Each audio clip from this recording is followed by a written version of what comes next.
I'm not interested in social conflict from the perspective of a political scientist or a sociologist. I'm interested in intergroup conflict, but not at the level of group analysis. I'm interested in what role social identity or group identity plays in individual psychology, and why it is that individuals are motivated to participate in acts of social conflict.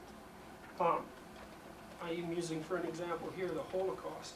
I was thinking last week, writing part of the preface to the book that you're going to read, about the Holocaust Museum in Washington. There's a lot of, obviously this is a museum to the Jews primarily who were killed by the Nazis in World War II. And there's a number of museums like this throughout the world, and their central motto is never forget. And this has always been confusing to me, this notion of never forgetting, because I don't think you can remember something that you don't understand. And I don't think we understand why the Holocaust happened in World War II. I think you might regard the Holocaust as an unlearned lesson, and I don't think that you can process information that you don't comprehend. So to say never forget, begs the question is, what is it that you're supposed to remember? And is it the fact that 6 million people were killed? Is it the fact of that particular event, or are you supposed to be giving some consideration to Holocaust-like events that have occurred throughout history? Because there are people who think that what happened in World War II was a relatively unique event. It was something unparalleled in history. This is not a position that I adopt. I think actually it's a very common sort of event.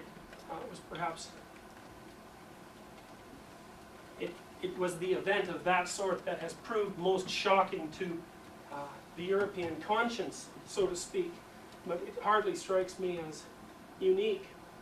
And people often talk about the Holocaust in terms of the relationship between the Jews and the Germans, or between the Jews and the Nazis, with the Jews obviously playing the part of victims, and the Nazis often are always playing the part of the perpetrators. And of course this is absolutely comprehensible from the historical point of view.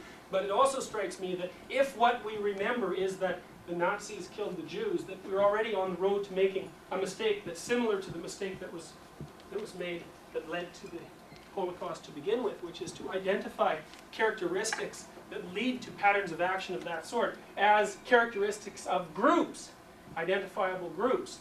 And it seems to me, I mean, I'm not trying to equate the role of the Jews and the Nazis in producing the Holocaust. That would obviously be absurd. But what I'm trying to say is that the lesson seems to me to be, especially when you consider the propensity for Holocaust-like events is deeply rooted in human nature. The lesson to draw from the events of World War II is that that's what human beings are like, not what the Nazis were like. Because these sorts of events happen all the time. I mean, it's obviously the case that there are well, in the 20th century alone, well, the English invented the concentration camp in South Africa. Germans perfected it. The Chinese used it to great advantage. Solzhenitsyn estimated, I'll show this on the next slide, that 66 million people in the Soviet Union were killed as a consequence of internal repression, many of whom went through camp-like procedures on their road to their demise. You see ethnic cleansing occurring in places like Rwanda, and even once again in Europe, in the Balkans. Whatever it was that we were supposed to have learned from the events of the Second World War hasn't been learned nor been remembered, because you can't remember what you don't understand. And that's what this course is about. I've been working since 1985, I guess, on trying to figure out what it is about people. Remember Hannah Arendt, maybe you know this, maybe you don't. She's a famous political scientist. She was a student of Martin Heidegger. She wrote a book called The Banality of Evil, and one of her points was that these people, she was talking about the Nazis in particular, people who perpetrate events like this, if you meet them, if you talk to them, if you have encounter with them, the thing that's often striking about them is not their striking abnormality or their evident evil, but the fact that they're very much like other people that you might have met, which I suppose might not be so surprising when you think about how thoroughly, for example, the Nazi movement dominated the German consciousness, or likewise with communism in the Soviet Union. I mean, those ideological movements characterized people. They didn't characterize some strange sort of misfits whose consciousness was characterized by something incomprehensible that led them to perform the kind of actions that we're theoretically supposed to remember. My perspective on all this is that the fact that people are capable of perpetrating atrocities like those that characterized the Holocaust says something about what people are like, what everybody's like. Because it strikes me that that kind of tendency is something that's deeply rooted in human nature. And then to say that, well, what was it about the Nazis or what was it about the Soviet communists that led them to participate in this sort of behavior is completely beside the point, in a sense. All that does is you're looking for some sort of group characteristic that's devoid, and you don't have any personal relationship with that group. The problem is instantly made abstract, and as far as I'm concerned, if it's abstract, well then once again, nothing is remembered. Now what I want to do is to I want to outline the reasons why something like the Holocaust could have occurred, and what it is about us that make us so concerned with protecting our group identities, what those identities mean, what role they play in the regulation of emotion. That's the critical thing right there. For me, ideologies are the expression, in a sense, the verbal expression of the internal structures that regulate our emotions. When you mess around with someone's ideologies, therefore, as a consequence, you're messing around with the inhibitory structure that regulates the interplay between their emotions. So we're going to study in part in this course of what emotions are, and how they're rooted in neuropsychology and neurophysiology, and how they manifest themselves in behavior, and how they might be controlled, and how that might tie into something as abstract as social identity. Usually there's not much of a link made between the concept of sociological processes, so to speak, and intrapsychic processes or neuropsychological structures, but it's obvious if you think about it for a moment that whatever your identity is plays some role in regulating your emotional nature and your physiology, because your thoughts are embodied, they're part of your mind, they're part of your brain if you want to get right down to it.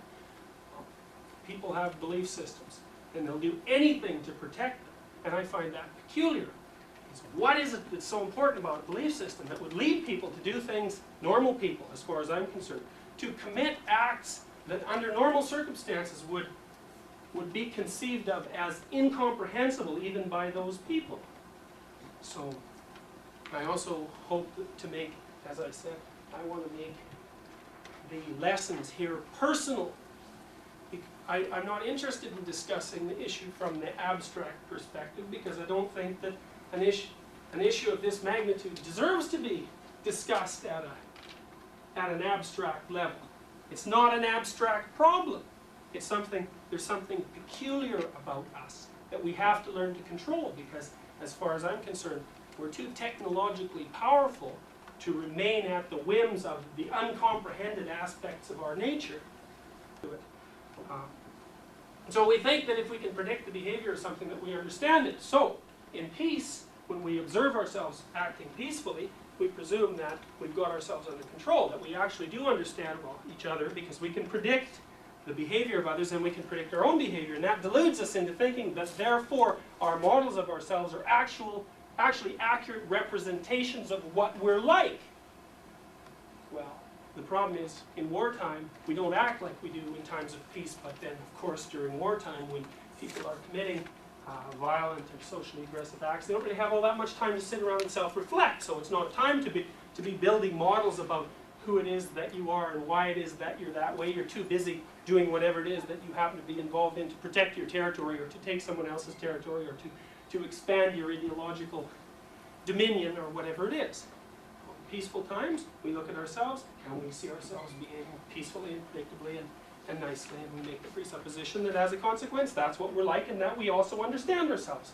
This is a big mistake, because if you put someone under extreme circumstances, then there will be things about them that will be revealed to them that can only be revealed under extreme circumstances, and it's extreme circumstances that we're concerned about in the course of this course. I want to find out, see, I think that one of the things that ideology does, a group identity for that matter, is regulate our emotions. And if you're a member of a community that has a successful ideology, and so the social structure is basically stable and successful, then your emotions are regulated so well that you don't even know that they're there. Which is to say that you're protected by something that you don't understand from something that you don't comprehend. And what I want to do is open the gates a little bit and let you see what's underneath your comfortable social identities.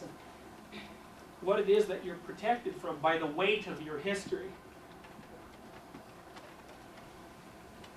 Well, this is the central question, I guess, then. Like, first of all, I think social aggression is a primary human characteristic. If you even have a cursory knowledge of human history, it's obviously the case that warfare plays an immense role. And it seems to be the case that this is also true down the phylogenetic ladder. I mean, for a long time it was thought, for example, that chimpanzees live peaceably. And this appears to be the case, as long as you study chimpanzees within their own family or kin unit, or I suppose, roughly speaking, tribe. They behave peaceably to each other. Even in their dominance disputes are usually settled more or less peacefully. But Goodall discovered not so long ago that chimpanzees conduct wars, and planned wars by all occurrences, and that when a chimp group is faced with an interloper from another group, or with another group, that they're capable of engaging in the same sort of behavior at a much more fundamental level, in the sense that we are. It also seems to be the case, as we'll see a little bit later in this discussion, that similar things are true. Even animals as simple, so to speak, as rats. It looks like the capacity for it's strange, because it's obvious that people have a tremendous capacity for social affiliation. I mean, we make groups. In the West, people are usually considered as, you know, rugged individualists, so to speak. But it's the case even in the most individualistic of societies, that we're constantly in contact with other people. Almost all our environment is other people. We're all members of literally often dozens of groups, families, and groups devoted towards certain tasks, and so on and so forth. We're very, very, very social, thrive in a social community. But it looks like the flip side of that is the fact that we're so capable of making social groups also makes us very capable of organized aggression against other social groups. So it's a strange phenomenon that it's our very capacity for social organization that also gives us this terrible capacity for social aggression. So that's another thing that I want to take a look at in the course. Like, I really want to get at the core of this too. Like I said a little while ago, I'm not interested in messing around with the question on an abstract level.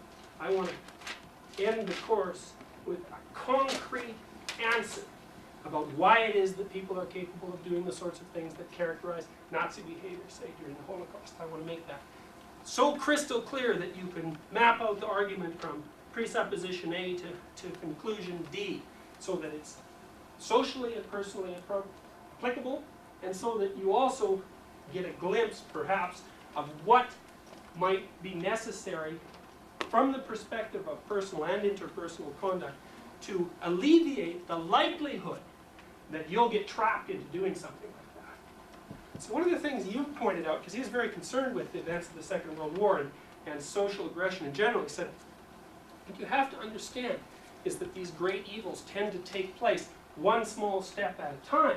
Because people get trapped into them over a long period of time. They make a small bad error, but that doesn't look so big at the time, and leads to another type of error that's not so big as well, and that leads to a third error, and it's not so big, but if you put together 40 of those errors or 50 of those errors, then all of a sudden you see that someone's traveled down a road to a place where they might not want to have gone in the beginning had they been conscious of it. So one of the things about never forgetting is to understand, is to engage in primary prevention, so to speak, which is to understand how the slip in the second half of the course has to do with that issue in particular. Personal relationship to group identity and group fostered action.